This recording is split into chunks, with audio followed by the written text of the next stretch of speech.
बूढ़े आदमी का प्यार। भीड़ में कहीं खोए बूढ़े आदमी ने एक पुरानी घटना को याद किया।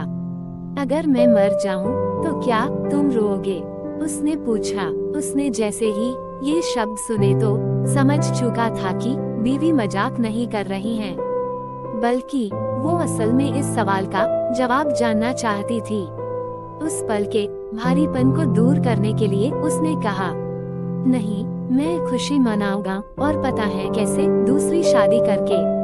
उस 23 साल के लड़के ने आंख मारते हुए कहा। वो गुस्सा हो गई और वे फिर मजाक मजाक में लड़े।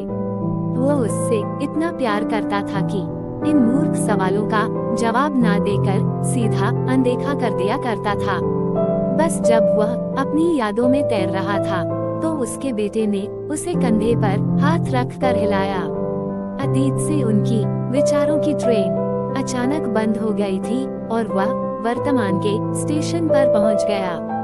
वह होश में वापस आ गया और पूछा, हाँ बोलो, आप अब बूढ़े हो गए हो, अपने आप पर दबाव मत डालो।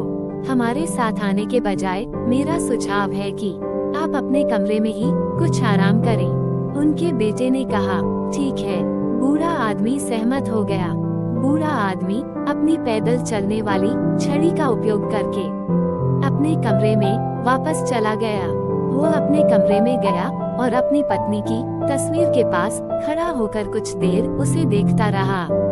62 वर्षों के एकजुट होने के बाद वह अपनी आत्मा का एक हिस्सा खो चुका था। फिर भी सफेद कपड़े में बूढ़े आदमी ने पिछले 14 घंटों से बहादुरी से आंसुओं से लड़े थे। वो अपने बेटे की सलाह के बाद अंतिम संस्कार में शामिल नहीं हुआ। कुछ देर तस्वीर को देखने के बाद वो बहुत रोया।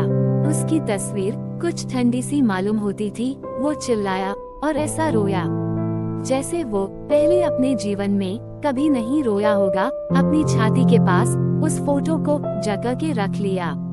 वो अकेला था, सिर्फ अकेला।